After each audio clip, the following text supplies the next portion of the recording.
hiyo mkutano haikuwa ya aspirants.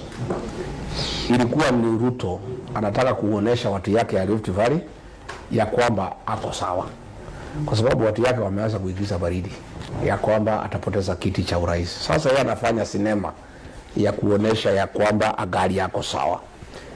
Watu waliambiwa waende pale walipe kila mtu shilingi 2,500 MCAs.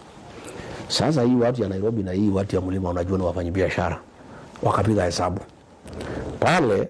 Watu wakienda wanapewa shilingi 10,000. Ukienda State House unahongwa na shilingi 10,000 ndio uende nyumbani.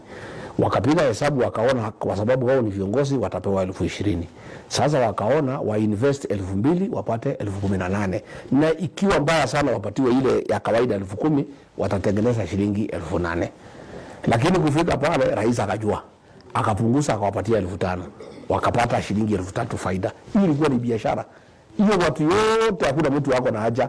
In fact walipofika kwa gate wakaanza kuiba one time.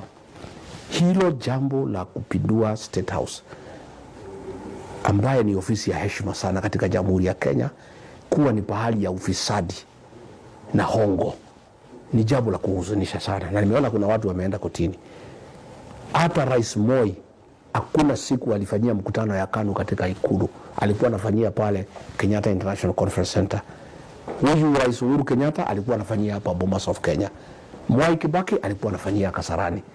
Huyu ndio rais wa kwanza kufungua State House kuwa pahali ya ufisadi, pahali ya hongo na pahali ya siasa ya vyama. Na ukweli ni kwamba pale kazi sasa imesimama.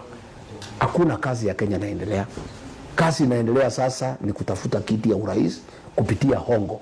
Pesa inachukuliwa Kenyatta National Hospital, wagonjwa hawana chakula, inaletwa pale kuhonga watu.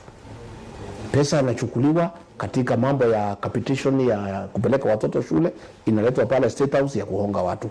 Hata pale kwenu Kilgoris iko shamba hapo, ile ilikuwa ya Mrubi, rais pia amefungua kambi hapo. Pesa iko hapo na container. Siku wako hapo wakisi wanakuja na chukua pesa. Watu ya Narok wanakuja wanachukua pesa.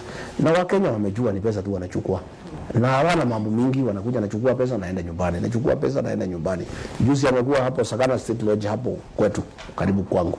Akatoa 90 million. Baada ya siku 3 watu wakanipigia simu. Wakaniambia sisi tulichukua pesa kuja utuhutubie, ili pesa tuliipata tutasaidia wengine kufika mkutano yako. Nikaenda mkutano ya watu 30,000.